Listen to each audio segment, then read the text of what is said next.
এই মুহূর্তে সরকারের চেয়ে প্রধানমন্ত্রী বেশি জনপ্রিয়। সরকারের যে অ্যাপ্রুভাল রেটিং সেটাও খারাপ না, 50-এর উপরে, কিন্তু জনপ্রিয় হলো প্রধানমন্ত্রী। ওই প্রধানমন্ত্রী তার যে ব্যক্তিগত জনপ্রিয়তা আছে সেটা দিয়ে উনি রাজনৈতিক সাহস দেখিয়ে নিজের দলের লোকজনদের ঠিক পথে পরিচালনা করতে পারবেন কিনা, আমলাকে ঠিক মতো জায়গাতে রাখতেন পারবেন কিনা, এইটি আমি বড় চ্যালেঞ্জ হিসেবে দেখি না। যে সমস্ত প্রতিষ্ঠানের ভিতরে আইন তৈরি হয়, যে সমস্ত প্রতিষ্ঠানের ভিতর দিয়ে আইন প্রয়োগ হয়, যে সমস্ত প্রতিষ্ঠানের ভিতর দিয়ে আইনের নজরদারি করা হয় এবং যদি ব্যর্থ হয় তাহলে বিচার করা হয়, সেই প্রতিষ্ঠানগুলোকে নষ্ট করবেন কিনা। ওই যে পুরনো সরকারের নির্দেশিকা অনুযায়ী যাবে কি যাবে না, তার সবচেয়ে সেই অর্থে আমাদের দুশ্চিন্তামূলক সংকেত হলো ওনারা এই প্রতিষ্ঠানগুলোকে আবার রাজনীতিকরণ করার দিকে এগোচ্ছেন কিনা। যদি আপনি দেখেন যেই দেশে প্রতিষ্ঠান দুর্বল, যেই দেশে নিয়ম নীতিতে দুর্বলতা, যেই দেশকে একটা বৈশ্বিক অবস্থার ভিতরে পরিচালনা করতে হয়, সেই সমস্ত দেশে কোন পথে যাবে তার নির্ভর করেছে অনেকখানি নেতৃত্বের ক্ষমতা এবং যোগ্যতার উপরে। ওই আমরা যে এত আগামভাবে এই কথাগুলো বলছি কারণ আমরা ওনাদের সাফল্যকে নিশ্চিত করার জন্য।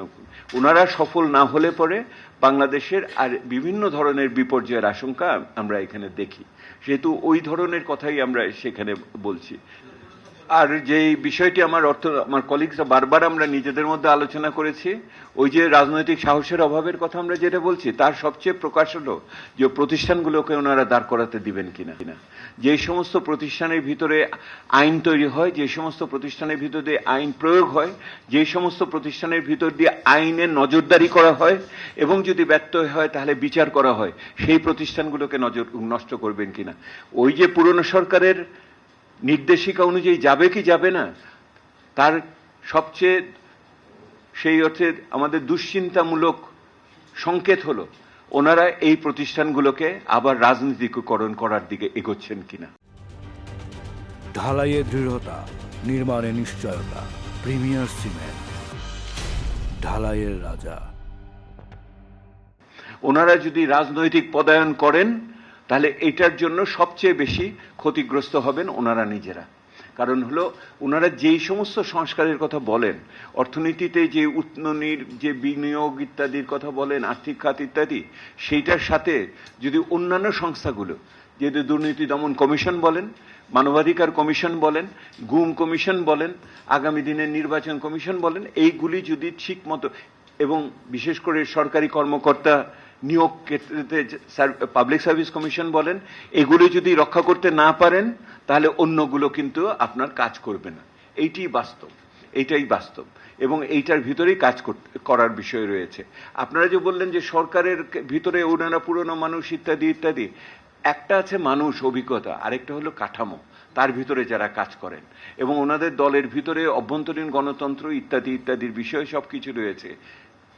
শক্তির জায়গায় আমি আরেকটা বলি, আমরা এর মধ্যে করেছি, কি বলে, আলোচনা করেছি, আপনারা অন্যান্য দেখেছেন, জরিপ দেখেছেন। এই মুহূর্তে সরকারের চেয়ে প্রধানমন্ত্রী বেশি জনপ্রিয়। সরকারের যে অ্যাপ্রুভাল রেটিং সেটাও খারাপ না, 50-এর উপরে, কিন্তু জনপ্রিয় হলো প্রধানমন্ত্রী।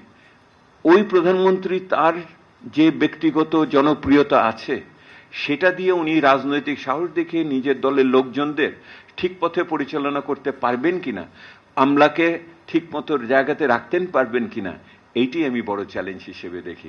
যদি আপনি দেখেন যেই দেশে প্রতিষ্ঠান দুর্বল, যেই দেশে নিয়ম নীতিতে দুর্বলতা, যেই দেশকে একটা বৈশ্বিক অবস্থার ভিতরে পরিচালনা করতে হয়, সেই সমস্ত দেশে কোন পথে যাবে তার নির্ভর করেছে অনেকখানি নেতৃত্বের ক্ষমতা এবং যোগ্যতার উপরে। ওই নেতৃত্বের ক্ষমতা এবং যোগ্যতাও একটা বড় জিনিস হিসেবে আমি কয়েক মাসে আসবে। সরকারের পে স্কেলের জন্য টাকা লাগবে, কিন্তু ওই টাকা যেটা ঋণ করবে সেটা পে স্কেলে যাবে, এটা আপনাকে কে বললো? ওইটা তো এই যে বললাম ফাঞ্জিবল, আপনার টাকা যখন পকেটে থাকে ওইটা কি আয়ের টাকা না ঘুষের টাকা, ওইটা দেখে তো আর আপনি টাকা খরচ করেন না। সেহেতু এটা ইকোনমিক্সের ভাষায় হলো আপনার টোটাল টাকা দেওয়ার ক্ষমতাটা বাড়াতে হবে, সেটার জন্য সে ঋণ করতে পারে। সেহেতু এইটা 1-to-1 করসপন্ডেন্স হয় না, এবং এটা কোনো অবস্থাতে ঋণ করে পে স্কেল দিতে পারবে না, IMF টাকা আপনারা জুলাই দিবে। এটা তো বাস্তবসম্মত না। আমাদের ব্যক্তিগত, আমরা সাধারণভাবে যেটা বলতে চাচ্ছি, পে স্কেলের ব্যাপারটা ওনারা মিসহ্যান্ডেল করেছে এখন পর্যন্ত। ওনাদের প্রথমেই সম্ভব ছিল হয়তো একটা কিছু করার, যত দেরি করবে তত বেশি ওনারা চাপের মধ্যে এটা পড়বে, এইটাই আমাদের কথা। কিন্তু পে স্কেল একটা দিতে হবে, এটা ব্যাপারে সন্দেহ নেই।